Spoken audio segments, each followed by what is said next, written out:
નમસ્કાર દર્શક મિત્રો, ધી લોકસત્તા શોમાં આપણું સ્વાગત છે. આપણા ત્યાં એક ડાયલોગ, પ્રેમને લઈને એક ડાયલોગ ખૂબ જ ફેમસ છે, જે બધાને ક્યાંક ને ક્યાંક સાંભળવા મળ્યો જ હશે કે પ્રેમની કોઈ સીમા નથી હોતી, કોઈ હદ નથી હોતી. પ્રેમમાં પડેલ પ્રેમી પંખીડાઓ કોઈ પણ સીમા પાર કરી જાય છે, કોઈ પણ હદ પાર કરી નાખે છે. તમને એવું લાગતું હશે કે અમે આ પ્રકારની વાતો શા માટે કરી રહ્યા છે, પરંતુ આ વાત કરવા પાછળનું કારણ છે આ જ ડાયલોગને હકીકતમાં ફેરવનાર એક પાકિસ્તાની પ્રેમી પંખીડાઓની વાત, કે જેઓ પાકિસ્તાનથી સરહદ પાર કરીને ભારત પહોંચી ગયા હતા. જ્યાં કહેવાય છે કે ક્યારેક તો પ્રેમમાં તમામ હદો પાર કરી દે છે. આવી જ એક અજબ પ્રેમની કહાની ગુજરાતના કચ્છ જિલ્લાના વાગડ વિસ્તારના ખડીર દ્વીપ સમૂહના રતનપર ગામમાંથી સામે આવી છે, કે જ્યાં પાકિસ્તાનથી પ્રેમી પંખીડા સરહદ પાર કરીને ભારત આવી પહોંચ્યા હતા. પાકિસ્તાનના લગભગ 15 થી 16 વર્ષની વયના કિશોર કિશોરી રણ સરહદ પાર કરીને કચ્છના રાપરના સરહદી રતનપર ગામ સુધી પહોંચી આવ્યા હોવાનું સામે આવ્યું હતું. અહીંયા મહત્વની વાત એ છે કે આ જ વર્ષે પહલગામમાં થયેલા ચમરપંથીઓના હુમલા બાદ જ્યાં એક તરફ ભારત અને પાકિસ્તાનના સંબંધો વણસ્યા છે, આ બે દેશો વચ્ચે હાલ ભલે કડવાશ ભર્યા સંબંધો હોય, પરંતુ ત્યાં જ બીજી તરફ ગત બુધવારે આજે ઘટના બની છે જે ઇશારો કરે છે કે પ્રેમને કોઈ સરહદો નડતી નથી. જરૂર પડે તો પ્રેમ સરહદો ઓળંગી પણ જાય છે. જોકે જોવા જેવી વાત એ પણ છે કે આ પાકિસ્તાની કપલ છેક પાકિસ્તાનથી ચાલીને નીકળ્યા હતા. રણ પાર કરીને 40 થી વધુ કિલોમીટર દૂર કચ્છ પહોંચી ગયા હતા.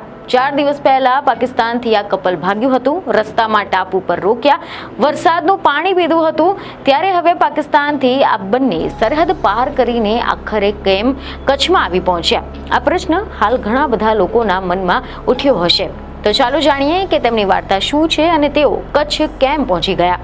તો તમે જણાવી દઈએ કે એવા સમાચાર સામે આવ્યા છે કે તપાસ કરતા પોલીસને એવું પ્રાથમિક રીતે જાણવા મળ્યું છે કે આ યુગલ પોતાના પ્રેમના ખાતર પાકિસ્તાન છોડીને ભારતના આવી પહોંચ્યું હતું. લગભગ 15 થી 16 વર્ષના વયના આજે તરુણ છે, જે કિશોર કિશોરી છે, તે ભારત પાકિસ્તાનની સરહદ પાર કરીને પાણી ભરેલા કચ્છના રણને 4 દિવસથી સફર કર્યા બાદ તેમના ગામથી 40 થી 50 કિલોમીટર દૂર કચ્છના સીમાડે આવી પહોંચ્યા છે.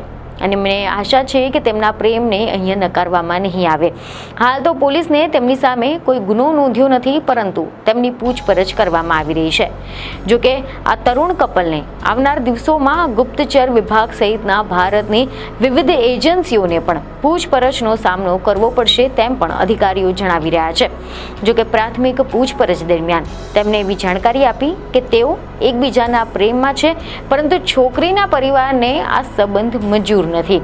અને આ જ બાબતે છોકરાના પરિવાર સાથે છોકરીના પરિવારને ઝઘડો પણ થયો હતો અને પરિવારે તેમના સંબંધોને અસ્વીકાર કરતા આ કપલે આખરે પાકિસ્તાનથી ભાગી જવાનો નિર્ણય લીધો હતો.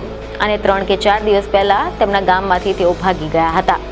ગત મહિને ભારે વરસાદના કારણે જોકે કચ્છના મોટા રણમાં અત્યારે તો ઘણું બધું પાણી ભરાયેલું છે, પરંતુ તેમ છતાં પણ આ બંને રણના પૂર્વ કાંઠે આવેલા ખડીર ટાપુ સુધી કેવી રીતે પહોંચ્યા? પૂછપરછ દરમિયાન તેમને આ અંગે જાણકારી આપી કે જ્યારે તેઓ તેમના ગામમાંથી નીકળ્યા હતા ત્યારે તેઓ પોતાની સાથે પીવાનું પાણી અને ભોજન લઈને નીકળ્યા હતા. તેઓ એમ પણ કહી રહ્યા છે કે રણમાં પાણી ભરાયેલું હોવાથી તેમને કેટલાક અંતર સુધી પાણીમાં તરવું પણ પડ્યું હતું. જોકે કેટલાક સમાચાર એવા સામે આવ્યા છે કે રતનપર ગામના સાંગવારી માતાજીના મંદિર પાસે તળાવ નજીક જ્યારે કેટલાક શ્રમિકો લાકડા કાપવાનું કામ કરી રહ્યા હતા ત્યારે તેમને આ શંકાસ્પદ યુગલ દેખાયું હતું.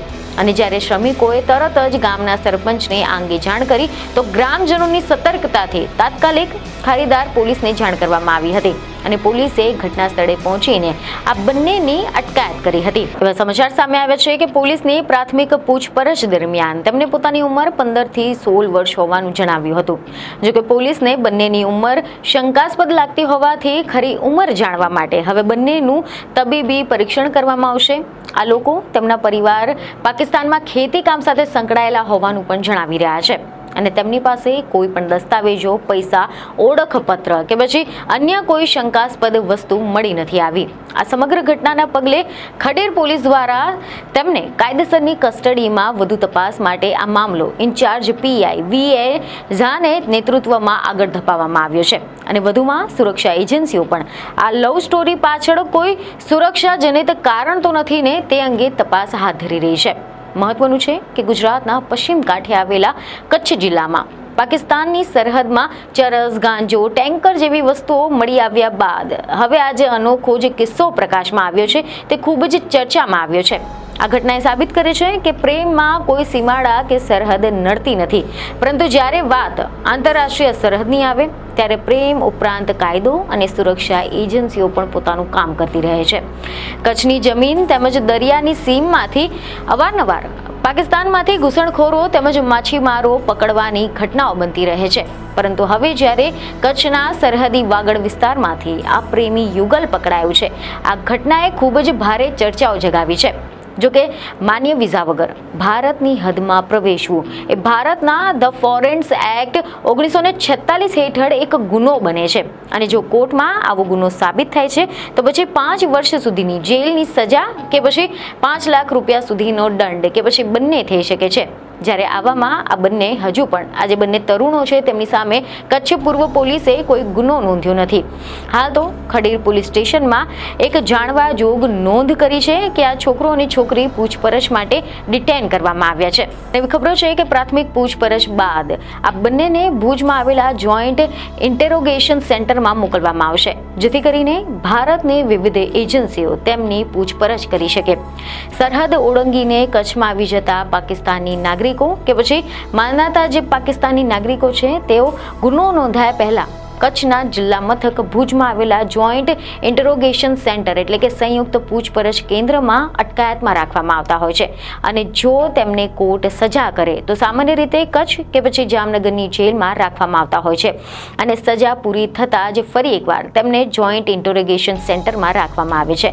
અને પાકિસ્તાન આવી વ્યક્તિના નાગરિકત્વની પુષ્ટિ કરે અને ત્યાર પછી તે વ્યક્તિને પાકિસ્તાન પાછી મોકલી દેવામાં આવે છે. તાજેતરના વર્ષોમાં ભારતમાંથી 2 પુરુષોએ પાકિસ્તાનમાં રહેતી મહિલાઓને મળવા જવા માટે કચ્છ આવીને આંતરરાષ્ટ્રીય સરહદ ઓળંગવાના પ્રયાસ કર્યા હતા, પરંતુ આ બંને જણા પકડાઈ ગયા હતા.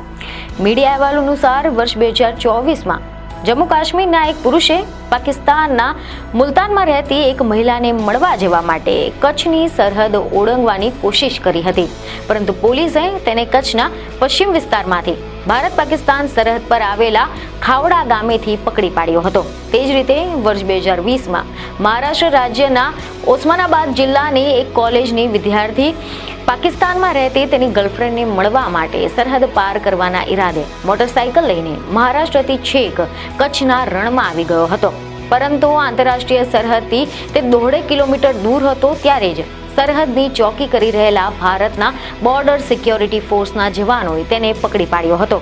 તો આ ઘટના દર્શાવે છે કે પ્રેમમાં માર્ગમાં ઘણી વખત અવરોધોનો સામનો કરવો પડે છે, જે લોકો માટે તેમને પ્રેમને શોધવા માટે જોખમ લેવા માટે પણ મજબૂર કરી દે છે. પરંતુ એ પણ દર્શાવે છે કે સરહદો પાર કરવી એ કેટલીક જટિલ અને ખતરનાક હોઈ શકે છે. તો આ અંગે તમારું શું કહેવું છે તે અમને કોમેન્ટ કરીને જરૂરથી જણાવો.